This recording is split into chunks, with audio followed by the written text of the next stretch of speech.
Hi, guys. Welcome to another episode of Natural Fertility with Dr. Jane. Of course, I'm Dr. Jane, and today I'm joined by Dr. Nicole, one of the practitioners on my team. Hi, Nicole. What are we going to talk about today? Hi.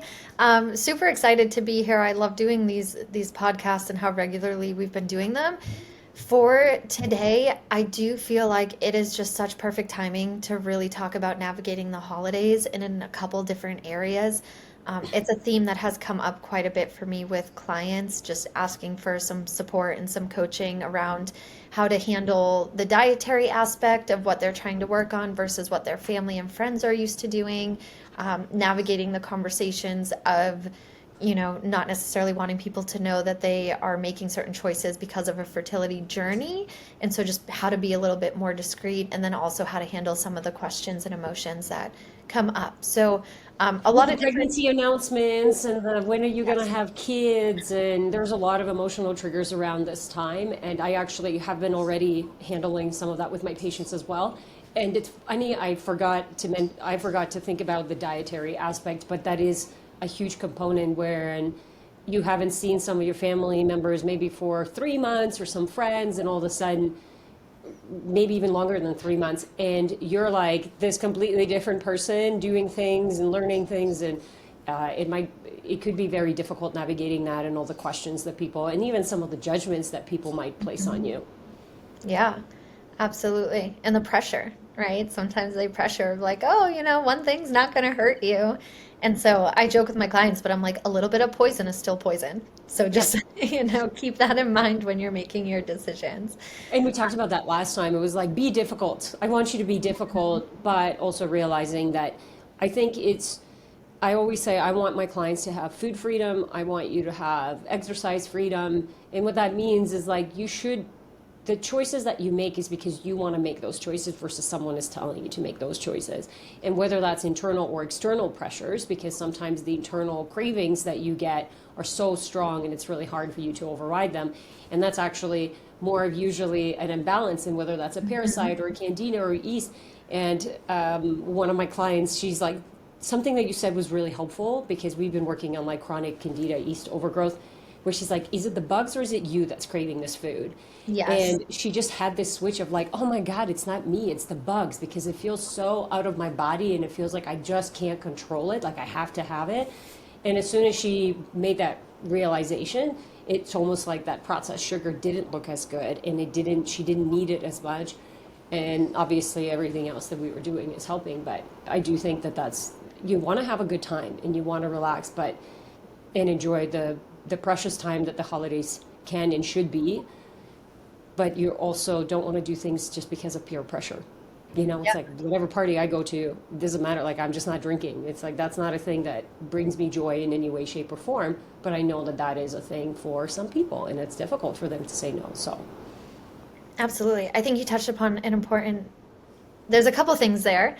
For one, I know we had someone in the group coaching who had said to you recently that her and her husband aren't fighting as much now that like some of the bugs have been cleared out, and it's like it was the bugs, it wasn't us. And so it gave me a good laugh to kind of see that and listen to that, but it's very much true.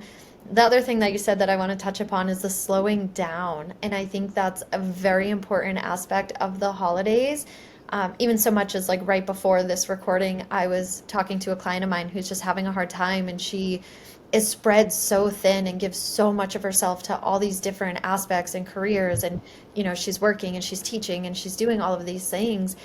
And it's like, this is a great time where the weather is colder and the days are darker earlier. And it's like a season of just hibernating. And we've created this Hallmark culture that's just go, go, go around the holidays. And we have to visit every family member and we need to buy gifts and we need to do this. And everyone has to wear their matching outfits. And it's like, no, use this time to just hibernate, especially if you're trying to conceive, like hibernate a little bit.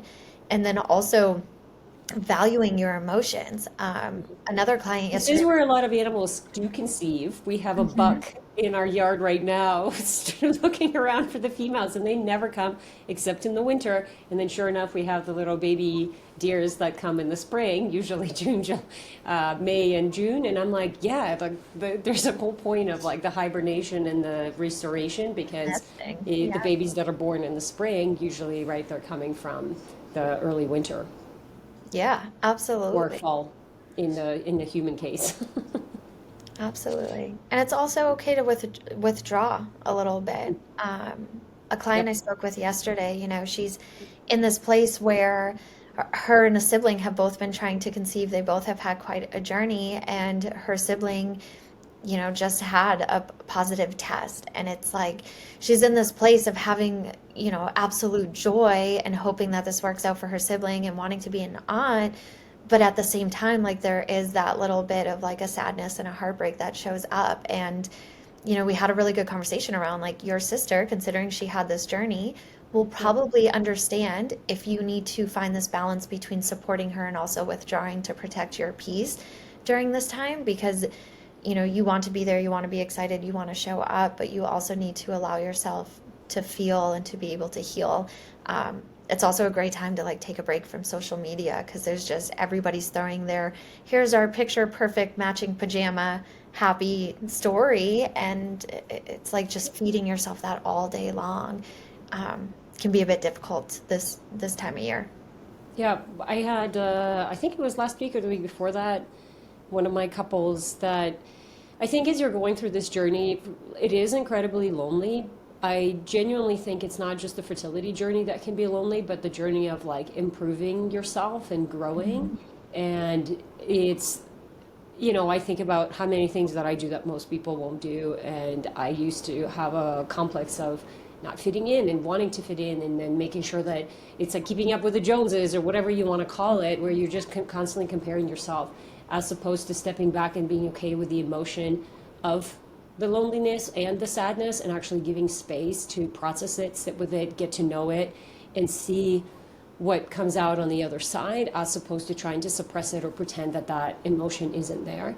But one of my couples a couple of weeks ago, they were like, we have this neighbor and she's 100 pounds overweight and she eats like crap. And then, they're like, oh, we got pregnant. And here we are basically doing everything that we can. And we're, it's been 3 years or it's been 5 years and we're so exhausted and we're still not pregnant. How do you navigate that? Mhm. And my advice to them was like, well, first of all, comparison is a thief of joy. And second of all, is like, would you really want to be in that situation? Like, would you really trade places with this person?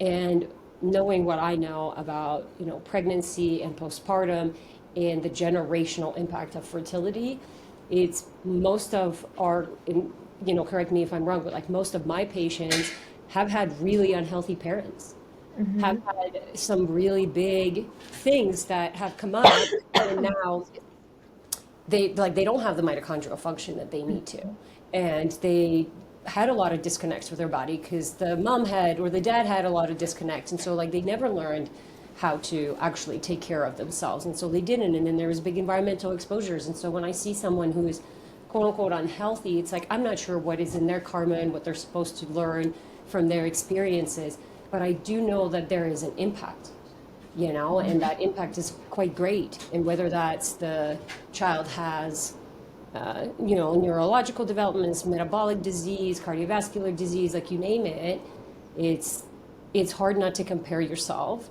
and also believe and trust that the work that you're doing is actually adding up to things, something Yeah. bigger. And in some cases, it's like you never know how close around the corner it really is.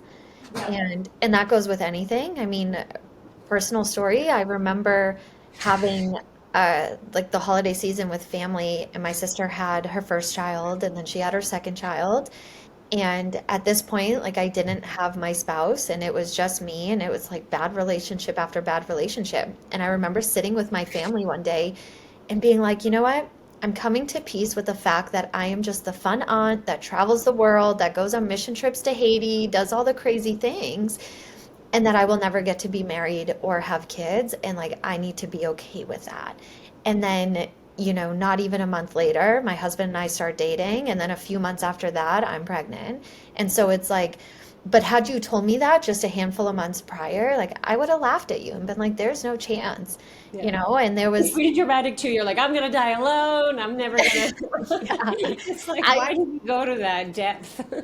yeah, I don't know, but I did sit in that. And I mean, that was a very hard season for me, even so much as like somebody hacked my bank accounts and they had taken everything. And then what's the most wild piece of this story, and whether your faith is in the universe or God or, wherever it is, if it's in something greater than yourself, this is kind of my testimony, but right before I found out I was pregnant, I was going to close that bank account because everything had been taken. The bank basically told me to kick rocks. They're like, keep putting, money in it because otherwise we have to close the account. If we close it, we can't investigate it. And it's like I'm putting money in there and I'm just seeing the money come out, international transaction fees over and over. I'm like, how are they not seeing that this is not me? And so I go to the bank and this manager there was like, let's just try one last time before you close it. And so he pushed it through. The next day, all of the money that was added up and taken over that span of time was returned to me. 2 days after that, I found out I was pregnant. And so it's almost like I like to look at it as like God took this money away from me because he knew that I was in a place of like being single and I was probably going to spend it. And I wasn't, I was depressed because I was thinking I would never find my partner and I would never have my child. And so it was like he took this away and then was like, she doesn't know these things are going to happen. And she's been working so hard and it's right around the corner for her. And then boom, he gave it back. And it's like, and I use that story when I talk to some of my clients about this time of year, because it's like, I know that it's hard. I know that it's so difficult. And I know that feeling, like I can feel what you're feeling of that, like ache, right? That longing that there's something missing. But at the same time, like you are doing the work, you are progressing forward, even if it doesn't feel like it.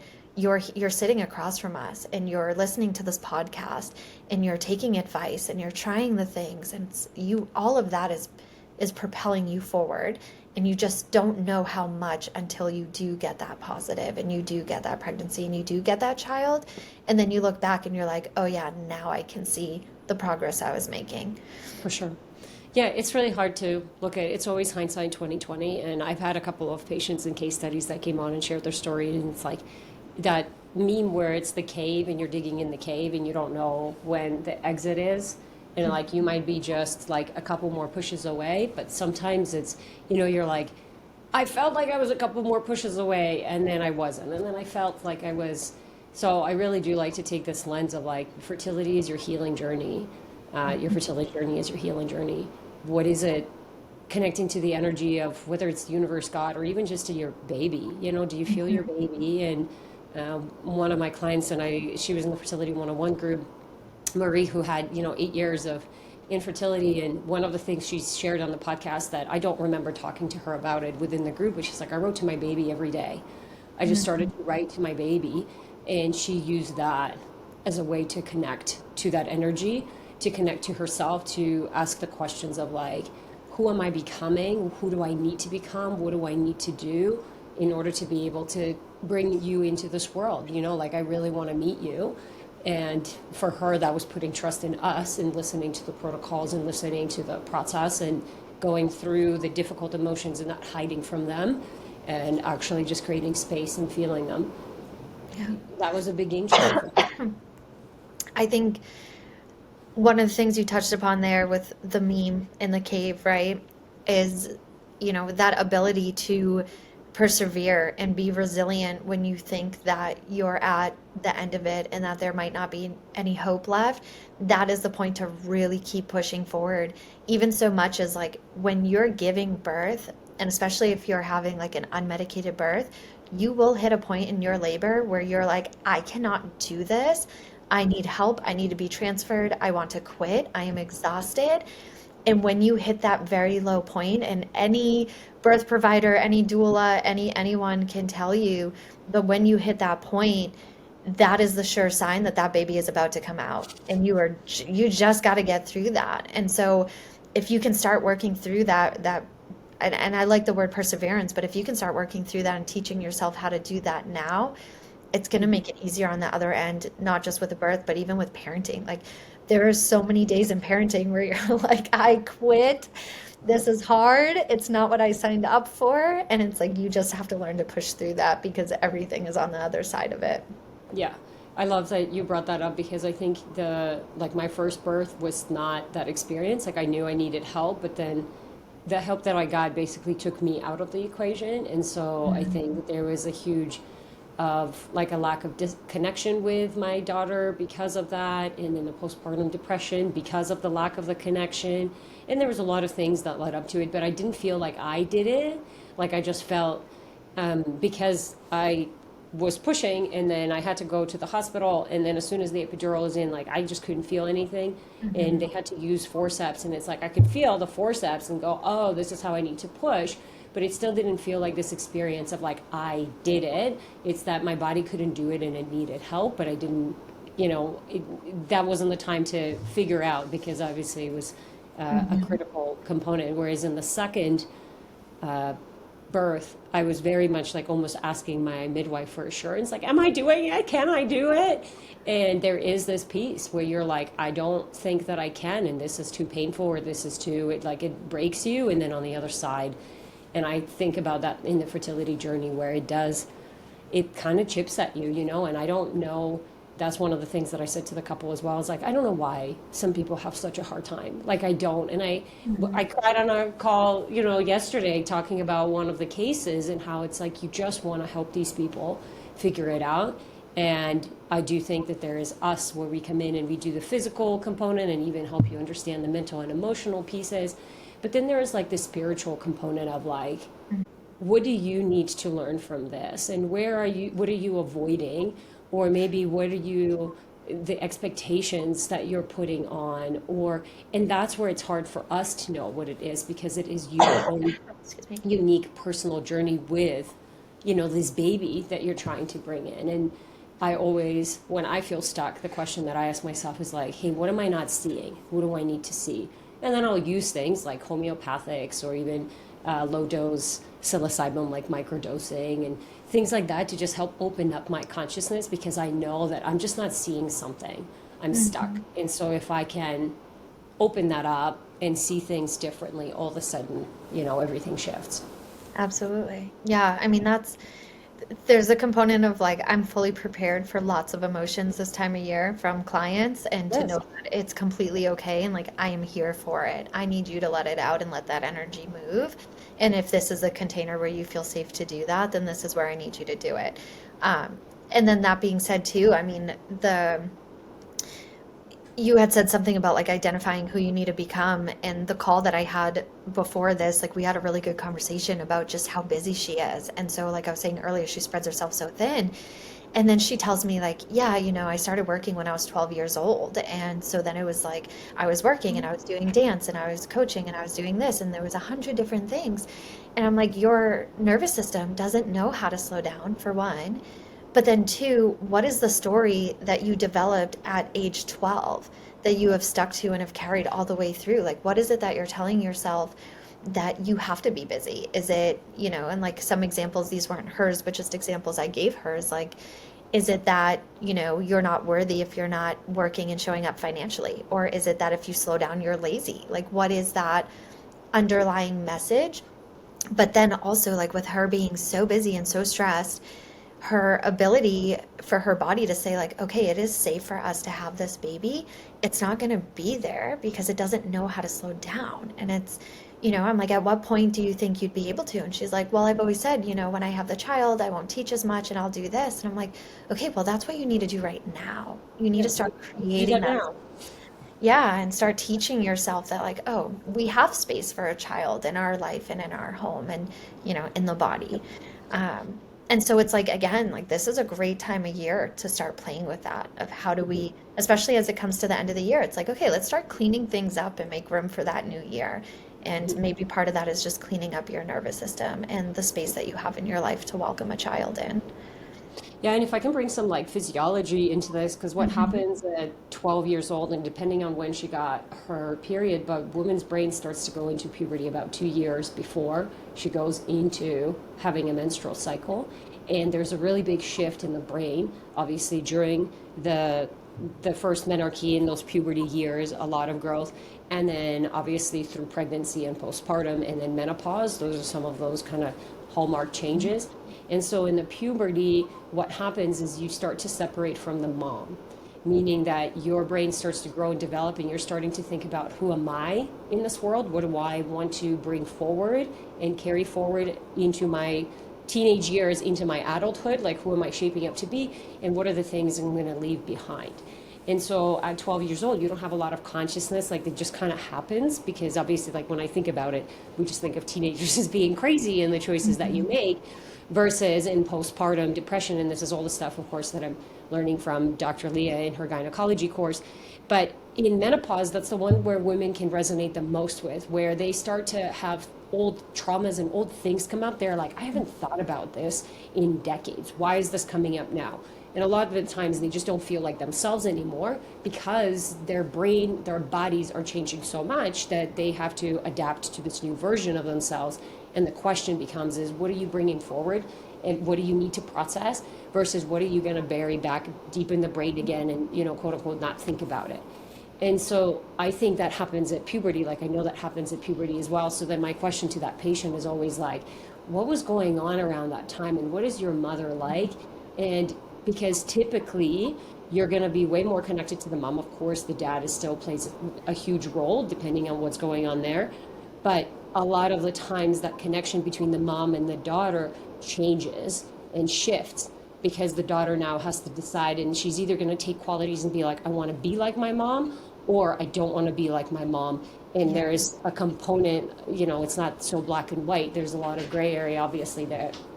But I think about that because then it's, why did you decide, yes, your worth is determined by the amount that you work. And if I sit and I rest, that means I'm lazy, I'm not contributing. And again, it's coming down to, I'm not worthy. But that could also happen with, if I don't have children, I'm worthy. And I'm not, fulfilling my role. And so it's such a difficult thing to go through as a woman. And we see it on the, methylation and nutrient, and it's like, oh my God, the brain is really struggling. And there's a lot of mold. And so if I can pull that mold out and bring this up, all of a sudden your thought process change, and you can actually process some of these traumas. And you understanding your parents deeper just helps you understand, like, that's why I am the way that I am. Yeah. Yeah, I've really been enjoying. There was a book you had brought to my attention called It Didn't Start With You. And I've ended up sharing it with a few clients where I'm like, you need to read this book, because there's so much here that really is going to help you just kind of see that relationship differently. And there is, like you said, there's some clients where, I have one who told me she didn't feel very connected with her mom because the birth was pretty traumatic. And then she always felt like her mom was closer with her siblings than with her. And then she moved away from her friend group, and she's living where she's a little more isolated. And so then when her and her husband aren't on the same page, she feels that like loneliness again, or that lack of connection. And so it's like she wants a child so bad because she's craving that connection. And I think that book is like a fantastic resource for her to kind of dive into and foster the understanding of, what her mom went through, and kind of how that plays into the experience that she has and the emotions that she's working through, and then where that shows up in her fertility journey. Yeah, it's huge. Okay, well, let's talk. This is like, I there's a lot know. of conversation here, but let's talk about, like, how do you actually navigate someone asking I think the positive pregnancy test, we acknowledge that, where it's like, you have to know when to draw the space, because the truth is, a lot of the times you're really excited and ecstatic for the other person, but it's a little too close to home. And so being able to set those boundaries, blocking social media, explaining to the family or the friend what you need, instead of just, again, overriding that, like, oh, I'll just show up and I'll just be happy for her because that's what I should be, as opposed to creating the space for the grief that you are feeling. I think that's really important. What about, handling the Christmas parties, being asked the questions of, when are you having children, even though you've been trying to conceive? Or then we can go into like the food component and how to Yeah. handle that. Yeah, The question is so hard. And so there's a couple different ways to go about it, depending on personality type as well. Like I always tell couples to really lean into each other and to recognize like if a conversation's headed in that direction, for the other partner to kind of intervene or have some kind of, maybe there's a code, wiggle your ear, whatever the case may be, of like, hey, I need saving from this conversation, get me out. Or some like Safety code word, word. like, hey, Make you it want to go something really funny. Have fun with it. Corn. corn, yeah, corn, or whatever it is, like eggnog, like we need to go look at it. But there is that component of like, save each other before it gets there. But then there's also the piece of like when you are cornered and that question comes up, how do you handle it? And I always say like, Emergency. yeah, emergency. Just yell Um, that out. my tools in the box are like be as neutral as possible or answer a question with a question. Like that's such a great and easy way to deflect When are you having children? when you're having children. Um, but no, it's a great way. So like some examples would be, if somebody asked me that question, like, oh, are you guys trying? Or, when are you having kids? It's one of those where like, oh yeah, the conversation's open and then just kind of going into another question. And so it's like, oh, they're talking about it. And it doesn't necessarily say like, hey, we've been trying or, we've been struggling or no, we don't know if we want to have kids, where it's like that, it doesn't feel good to say something that's not true. And so it just says like, yeah, the conversation's open between us. And then, how's little Sammy doing? Is Sammy doing great? Awesome. And moving on from it. Um, and I think that just kind of like neutralizes, but at least you addressed it. So then there's not the side secret conversations going on with family members of like, so what do you think they're doing? Especially too, like when you are in the trying to conceive. And I think one of the hard things is like, you're not drinking alcohol because you know that it can have an effect on your fertility journey, and then you're being specific about what you eat. Suddenly everyone's like, I think they're pregnant. And that part can be hard You're like, too. no, just want to be healthy. Yeah. And, and that's what I'll say to people sometimes is like, blame it on your labs. Like, just say, if you don't want to come out and say I'm trying to conceive, you can just say, like, I'm working with someone on bettering my health. And, like, my lab showed me that I really shouldn't be having alcohol right now. So I'm just not drinking. And it's Mhm. like, oh, people get that. Or, like, oh, my cholesterol levels were high. So, I'm just being really And particular. hopefully that'll actually make people want to go get labs done too. We just Yeah. had labs done yesterday, and I know her because she does all the private kits in this area, so she comes up a couple times a year to our house, and I was like, I think people would be so much healthier if they just ran labs on a regular basis, because you would just see, oh, my cholesterol's elevated, or my blood sugar is dysregulated, and I have, a good friend, she sent me her labs, and she's like, I don't believe that my HbA1c is at this point, and I'm like, I do. You're in menopause, you're still eating the way that you're thinking that you should be eating, and a good friend from my CrossFit days, and I'm like, that's totally like that happens all the time, and unless you see the labs, you're not going to make that change. So hopefully people will go, oh yeah, maybe I should run labs as well. Yeah. Yeah, and you never know either like the depth of the seed that you're planting. Like they may not Yes. come out and say it to you, but then they leave and it's like, oh, so and so is doing this. Maybe I should consider doing that too. Um, and then the other piece is like I have a client who was sitting with friends and her friends have a child and they went the IVF route. And so they were pushing her like, you should just do IVF. Like, why aren't you doing IVF? And for them, it's like they just want to do things differently. And it's like in that point, you really need to anchor into your why and your understanding of the human body. And it's like you are on this journey because you want that healthier baseline, not just for you, but for that baby. And so, I'm always really glad that IVF worked for her friends and that they were able to have their child. But also, if she is to get to a point where she needs to do IVF and we need to have that conversation, like her baseline and her postpartum health is going to be so much more robust. And so it's like, whatever direction it ends up going, she's taking a very, very important step right now versus just leaping into something and becoming depleted and then some haywire with her health later on. Yeah, I mean, I've been getting some heat with some of the posts around like, and I'm just reacting to the posts, so I'm not making and some of them I am, but where it's like, oh, there's studies showing how IVF, children born through IVF have a higher rate of neurological and metabolic diseases and cancers and this. And it's like, we don't say this to create triggers and make people feel bad because we support couples going through ART all the time. But we also need to like know the reality of what we're doing. And there's so many people who are jumping into IVF thinking that it is a guaranteed solution, or doing multiple rounds and then like just creating such chaos in their body and such distance in their body, and they're still not anywhere closer to having a baby, and now they spend over 100K, and now they have all these health issues. And so it is important to bring those things up. What I was going to say to the party scenario, I am a fan of just yelling a safety word because I think it's funny. You got to bring humor to the party. But I also would ask you to like, is this what you want to do? Because for those, and I used to be that person where I felt deeply like I need to, like the FOMO, I need to fit in. And so I want to make sure that I show up to the big events. And now I'm like, where are we going? Why would we go there? Who's going to be there? Like Nate Bargatze does a really great fit about that. When you're 20, you're like, I don't care, I'm going. And 30, you're like, where are we going? I'll drive myself. Yeah. And 40, you're like, I'm not going. I'm offended you even asked me to come, you know? And so like we do get stuck in those 20s though of like, I need to keep showing up. I need to, oh, but like people are expecting me to be there. And part of, you know, when you become a parent is you have to say no to those things because you have a baby and you're on a baby schedule. And so maybe you have to start coming to that schedule now from a sense of like, do you actually want to be going to some of these events that you are going to? How many of them are actually mandatory, aka they're big family events?